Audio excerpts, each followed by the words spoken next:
আসসালামু আলাইকুম সম্মানিত শ্রোতা। কর্মবিমুখ হাদিয়া নির্ভর এক বেঈমান সংগঠন হেফাজত তাদের বিরাট পাপের একটিমাত্র পয়েন্ট আজকে উল্লেখ করব। ছাত্র শিবিরের কেন্দ্রীয় প্রচার সম্পাদক এস.এম. ফরহাদ 26শে মার্চ উপলক্ষে একটি বিবৃতি দিয়েছে। এই বিবৃতিকে পড়ে চোখের পানি ধরে রাখতে পারি নাই। তখন মনে পড়ল এই 26শে মার্চ 2021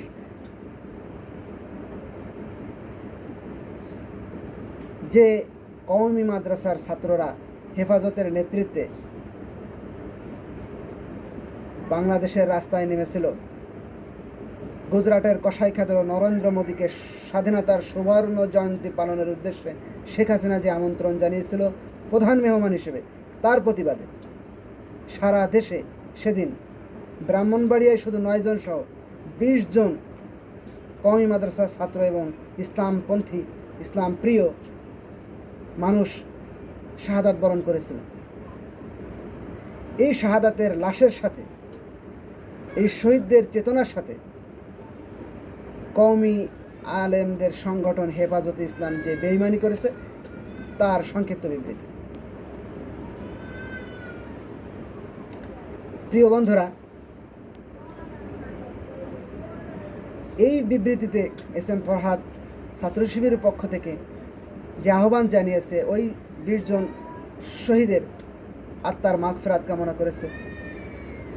হাজার হাজার আহত হয়েছিল, তাদের দীর্ঘায়ু ও সুস্থ জীবন কামনা করেছে এবং একই সাথে বাংলাদেশ সরকারের কাছে তাদের এই হত্যাকাণ্ডের, নির্মম হত্যাকাণ্ডের বিচার এবং যারা আহত হয়েছিল তাদের ক্ষতিপূরণ দাবি করে একটি বিবৃতি দিয়েছে। প্রিয় ভাইরা, এই হেফাজত 2013 সালে সংগঠিত হওয়ার পর বারবার এই ছাত্রদের লাশের সাথে বেঈমানি করেছে, গাদ্দারি করেছে। আপনারা জানেন, কওমি জননী খেতাব দিয়েছিল শেখ হাসিনাকে রেলের কিছু জমি আর একটি সার্টিফিকেটের আশায়, অথচ এই সার্টিফিকেট কওমির ছাত্ররা চায়নি। তারা স্বাধীন সার্বভৌম জীবন, আল্লাহর ইবাদত করার উদ্দেশ্যে পড়ালেখা, এটাই চেয়েছিল। যা হোক, তাদের কর্মময় জীবন, দেশটি তাদেরও, তারা যদি চাকরিতে ঢোকে, ডানপন্থী ইসলাম প্রিয় মানুষ সংখ্যা বৃদ্ধি পায়, এটা আমাদেরই কামনা, সেটাকে আমরা সাধুবাদ জানাই। কিন্তু কওমি জননী খেতাব দেওয়া এই লাশের সাথে বেঈমানি। একইভাবে আজ 26শে মার্চ বিবৃতি দিল এস.এম. ফরহাদ, যাদেরকে বলা হয় আকীদা ঠিক নাই, এই কওমির হেফাজতরা বলে তারা দুঃখ প্রকাশ করছে, তাদের বিচার চাচ্ছে, কিন্তু হেফাজতের সময় নাই তাদের একটু দোয়া করা, তাদের জন্যে, তাদের বিচার চাওয়া, হত্যাকাণ্ডের বিচার চাওয়া, এই সময় নেই।